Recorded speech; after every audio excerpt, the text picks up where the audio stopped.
Trent burst out laughing right after his little jab, loud enough that a few glasses on the table rattled. He leaned toward Julian, wearing the confidence of someone who thinks money makes him untouchable. "Does your salary even cover this meal?" The whole table froze for a beat. A few people stared down at their plates. And I just sat there. No frowning, no snapping back, no reaching over to comfort Julian. I just watched, letting Trent's laugh echo on its own, exposing the part of him he always tries to hide behind expensive clothes. To explain that moment, I need to go back a few weeks before dinner. Back then, my life was pretty calm, the kind of steady rhythm a data analyst like me is used to. I study everything, tiny habits, little shifts in the people around me. I'm not the talkative type. I watch, file things away in my head, and come to conclusions slowly. My quiet isn't shyness. It's me trying to understand things fully before reacting. Julian, my husband, is the opposite. He's an engineer, disciplined, gentle, always steering clear of conflict. He has this calm presence, but I know he's strong in a quiet way. He doesn't brag, and he doesn't need anyone's approval. But that same quiet strength makes some people think they get to judge him. Trent is one of them. I met Trent for the first time at one of Sophie's small family get-togethers. He walked in with the confidence of someone used to an easy life. Sharp coat, shiny watch, a voice that filled every bit of space. Sophie, my younger sister, leaned into him like she was clinging to a status symbol. She's a few years younger than me and loves anything glossy, the kind of things people can see right away. A nice car, a nice house, a picture-perfect relationship. And Trent gave her all of that, or at least the surface of it. From the first meeting, the way Trent looked at Julian told me everything. A slow once-over, a slight curl of the lip, the kind of person who sizes you up in a second and assumes he's above you. Julian, as always, was polite. He reached out for a handshake, and Trent barely tapped his fingertips against Julian's like he was doing him a favor. I didn't forget that detail. The next few times we saw each other, Trent made it even clearer how little he thought of Julian. Never direct, but every question carried a thin layer of mockery. "You're an engineer? Must be pretty competitive now, huh? Do you get raises often? Or is it all luck with whatever project comes in? What car do you drive?" "Oh, that one. I used to have it back in college." Sophie didn't notice. She only heard the word successful. But I saw the line of respect Trent kept pushing. He didn't need to shout that he thought he was better. He just had to hold his stare on Julian 1 second too long or give that half smile every time Julian said something technical. The strange thing was Julian never reacted. No frown, no pause, no hint of defense. He stayed calm, like he didn't hear any of those little cuts, but I heard them. Every one of them. Sophie, meanwhile, was convinced Trent was the man of her dreams. "He's amazing," she told me once while we were prepping food in the kitchen. "He's older, successful, independent. I feel lucky." I stayed quiet, not because I didn't wish her well, but because I don't believe shiny surfaces last when the inside is hollow. A few weeks before the dinner that changed everything, Sophie announced that Trent wanted to get to know the family better.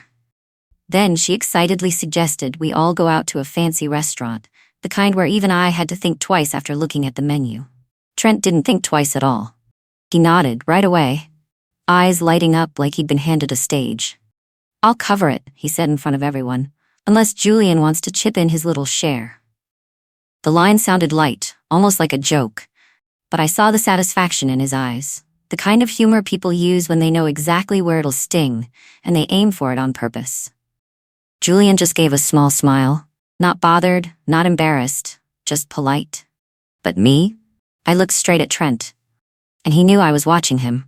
The whole moment lasted only a few seconds, but it was enough for me to understand one thing, that dinner wasn't going to be just a meal. It was going to be another one of Trent's performances. One where he believed he had the right to make someone shrink in front of him. And I knew, the way someone like me always knows, that something bad would happen at that dinner. I didn't know how far it would go, but I knew Trent had been stretching the line for too long and he was about to see how much farther he could push it. I just didn't know he would cross the line with the very first sentence. The one that shut the whole table up. The one that made me realize it was time to look straight at who he really was. From the moment Trent said, "Unless Julian wants to chip in his little share," I knew he wouldn't stop. And I was right. Every time we saw him after that only confirmed what I'd noticed from the start. His arrogance wasn't an accident. It was a habit. The last time we saw him before that dinner was at a small gathering at one of Sophie's friends' places.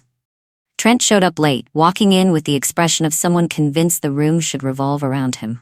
He set his car keys on the table, making sure the expensive logo faced outward, then walked straight over to where we were standing. "Julian," he said, overly cheerful. "Work going all right? Your field probably doesn't pay much, huh?" A light sentence, but the way he pressed on the word "doesn't" was the real cut. Julian just smiled and answered, "It's good." He didn't give Trent anything to twist. But Trent didn't need an opening. He made one himself. He jumped straight into bragging about his new contract, stressing the numbers, figures way bigger than what people usually mention in a normal conversation. "Exhausting," he sighed. "Making too much money is its own kind of pressure."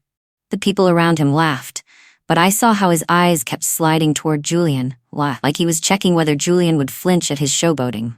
Julian stayed calm. But me, I just filed it away.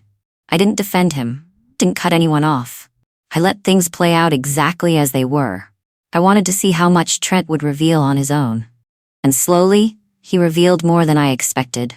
At another gathering, while Julian was talking to a friend about an engineering project he was working on, Trent cut into the conversation. He slapped Julian on the shoulder, hard enough to make a loud pop, and laughed big. "You're an engineer, but you seem too gentle. In that position, you need to be sharp, a leader. I don't see you fitting a big role." The comment sounded casual, but he timed it perfectly, right when a few people were listening to Julian speak.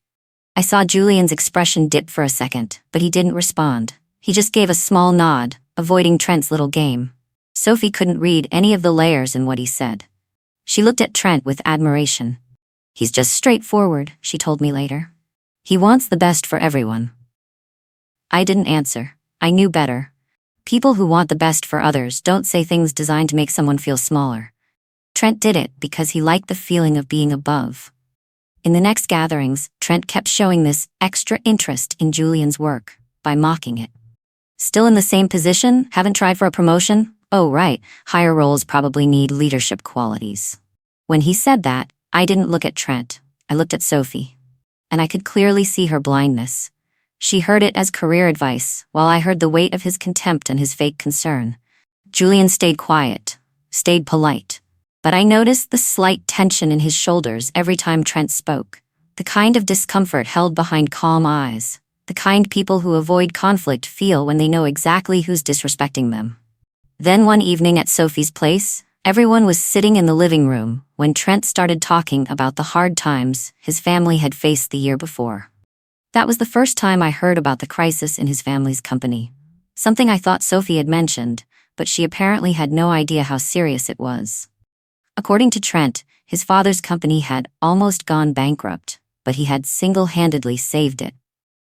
He told the story with the tone of a hero. "You know how it is," he said. "When the family hits trouble, I have to step up. Everyone looks to me. I handled everything. If it wasn't for me, that company would have shut down." I didn't believe him. Not because the story sounded like bragging, but because the numbers he mentioned didn't match what I'd read in the news. Still, I didn't say anything. I just stored it away with the other small moments he'd let slip. He told that story 3 times at 3 different gatherings, exactly the same. Same tone, same emphasis, same ending. Not everyone can do what I did. The repetition made it clear he loved that story enough to believe it completely. Sophie listened with pride. "He's really strong," she said as she walked me to the door that night. "I don't think many people could stay calm when their family was almost bankrupt." I stayed quiet. I didn't want to be the one to tell her that what she called calm was really just arrogance. But what truly caught my attention wasn't that story. It was the way Trent talked about Julian when I wasn't standing right next to him. One evening, I went out to the backyard to find Sophie because she'd forgotten her jacket. As I got close to the door, I heard Trent's voice. He wasn't lowering it. He didn't think anyone would hear. "Julian's not on our level," he said with a slight laugh. "He just makes Sophie look bad standing next to him."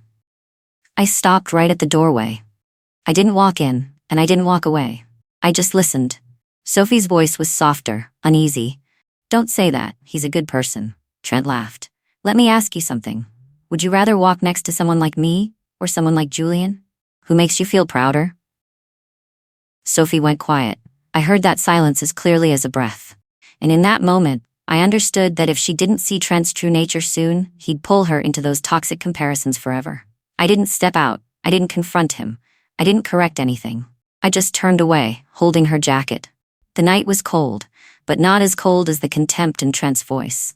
And right then, I knew one thing for sure. The upcoming dinner wouldn't just be the place where he crossed the line, it would be where he tore apart the image he'd been trying to build all this time. That dinner went exactly the way I expected. Loud, glittery, and full of everything Trent considered an achievement. The room glowed under warm gold pendant lights, reflecting off a table polished enough to show the shadows of the glasses. Everyone was already seated when we arrived. The soft clinking of silverware created a steady background rhythm.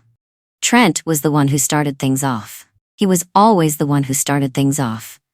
Before anyone could even order, he propped his elbow on the table and launched into a story about a new contract he'd closed, worth 4 digits, but in thousands.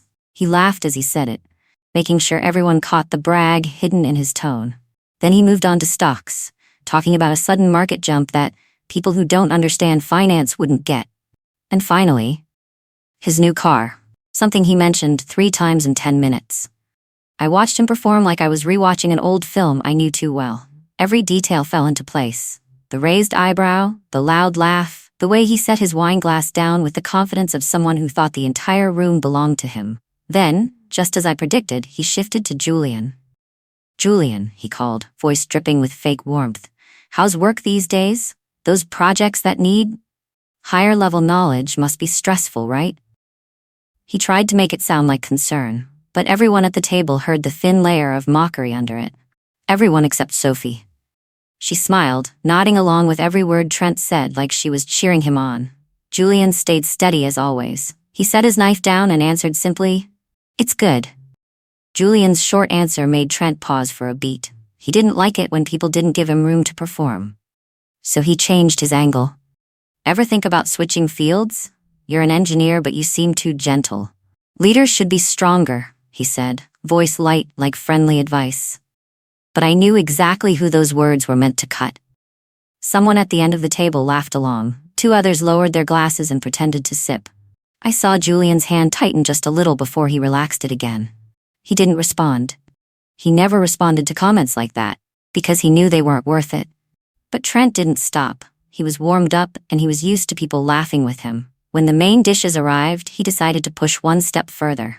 He looked at Sophie, then back at Julian, like he wanted an audience for his next line.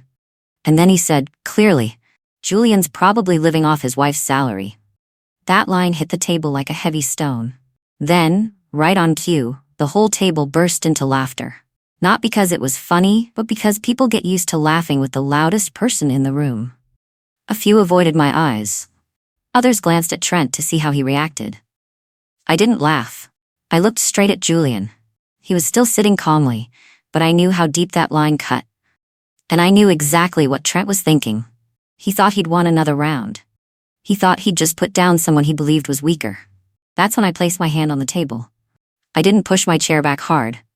I didn't make a loud sound. I just stood up, enough for every set of eyes to turn toward me. Trent stopped laughing for a second, just 1 second, but it was enough to show he had no idea what I was about to do. I looked directly at him. Not angry, not sharp, just steady, like still water. "You sure about that?" My question came with no explanation, no accusing tone, but it was enough to make every laugh fade out. Glasses were set down quietly. Even Sophie turned to me, her face confused. Trent blinked. I saw the smallest flicker of uncertainty, just 1 breath long, but it was there. He didn't know what my question meant. He didn't know what I was hinting at. And when someone like Trent isn't sure where he stands, he loses a piece of that confidence. I sat back down. No one understood why I asked just 1 short question. But I didn't need them to understand. I only needed Trent to feel that he wasn't standing on solid ground the way he thought he was. The dinner went quiet for a moment after that. Not long enough to call it silence, but long enough to break Trent's rhythm. He took a sip of wine, trying to steady himself. "What do you mean?" he asked, his voice lower. I didn't answer. I lifted my water glass and kept my eyes on the table. That silence bothered him more than anything I could have said. So he decided to claw his way back to control. He leaned back, trying to look confident again, and added an even heavier line, one I knew he'd regret. What I mean is, Julian has no influence in the business world. He's just someone standing outside the real game. The moment he said it, I could see he'd stepped straight into his own trap. Not because the line was cruel, but because he'd said it in front of people who would remember it when the truth came out. I didn't respond. Not because I couldn't, but because I knew the right moment to tell the truth wasn't here yet. And when that moment came, it would be colder than anything he expected. Trent's line about Julian having no influence in the business world hung over the table like a thin layer of smoke that wouldn't fade. No one laughed anymore. Even Sophie, who always laughed on reflex, looked at him in confusion. I saw Julian's hand tighten slightly on the edge of his shirt, but he didn't say anything. I set my glass down, slowly, without a sound, without taking my eyes off Trent. "Then let me tell you something," I said. My voice was low and even, not meant to cut anyone off, but steady enough to stop every fork and knife in place. "Something you should know before you look down on someone." Trent raised an eyebrow, trying to hold on to his confidence, but I saw the small twitch at the corner of his face. I continued, each word clear like a pen striking paper. "First, your family's company almost shut down last year." Someone at the end of the table looked up. Someone else took a small breath, but I didn't look at them. I kept my eyes on Trent. He forced a laugh. "Where'd you hear?" I didn't let him finish. "Second, the internal engineering system in that company had a critical failure. Critical enough that if it wasn't fixed within 48 hours, all the data would crash, and the company would actually go bankrupt." No one breathed too loudly. Only the faint restaurant music hummed in the distance. Trent opened his mouth, but nothing came out. His jaw tightened, obvious and sharp, and then I said the last piece. Slower, still. Like putting a period at the end of a story he thought no one would ever uncover. "Third, the anonymous specialist they hired to fix that system was Julian." Trent froze. His eyes blinked slowly, like his brain couldn't keep up. Sophie looked at Julian, then at me, then at Trent, her expression unsteady. I didn't need to look at Julian to know what he felt. He's not someone who likes being mentioned, much less placed in the spotlight like this. But the truth is the truth. And I didn't say it to glorify him. I said it so Trent would have to face what he'd been pretending not to know. He was standing here because of the man he mocked. I kept going, still in an even voice, not sharp, not dramatic. "You know how Julian was gone several nights in a row last year? What did you think he was busy with? He was in your company's server room, 20 straight hours, fixing each error. He even signed an NDA so no one knows his name." I paused for a beat. Except me. Someone at the table set their fork down, the small clink landing colder than anything else in the room. I leaned back in my chair. "You called yourself the one who saved the company, but you never touched that system. You had no idea how broken it was. The person who kept you from losing everything was Julian, not you." Sophie lifted her hand to her mouth, her eyes wide. She looked at Trent like she suddenly didn't know the man sitting in front of her. Trent swallowed hard. "No, that's not how it happened." But that weak line didn't survive even a second in the air, because the table was silent enough to hear breathing. Julian still didn't say a word. He just looked down at his water glass, quiet as if none of this had anything to do with him. But that quiet only made every word I said hit harder. I looked at Trent again. "You should be grateful instead of laughing in the face of the person who saved you from losing everything." I didn't raise my voice. There wasn't even a tremor. But the line dropped heavy, like a stone landing in still water, and no one dared disturb the surface. Trent leaned back in his chair, trying to steady his voice. "You're making it sound like I didn't do anything, but You told that story 3 times, I said. 3 times with the same wrong detail." He frowned. "What detail?" "The day the failure happened," I said. "You said it was on a Monday, but the internal logs show it happened Sunday night. Julian left the house at 11 that night. I remember because it was freezing." Trent froze. I watched him glance around the table looking for someone to take his side. No one did. No one took any side at all. Everyone just sat there, quietly watching him under the bright lights, completely exposed. "You don't have to believe me," I said, "but the truth doesn't need you to believe it." Trent tried again, opening his mouth, but every explanation died halfway out. He tried to pivot. "I mean, even if that's true, it doesn't matter?" I asked.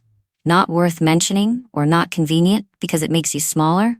I didn't have to emphasize anything. I just had to ask, and he knew none of his answers could save him from the humiliation. Sophie was still silent. Her eyes were red, but not from sadness, from shock. She looked at Trent like she was trying to piece together two versions of him. The man she thought was strong, and the man sitting here unable to form a full sentence. The air tightened exactly the way I'd felt from the start. A kind of silence so heavy you could almost set your hand on it and feel its shape. I picked up my napkin and set it on the table. The motion was small but unmistakable. We're leaving. No one stopped us.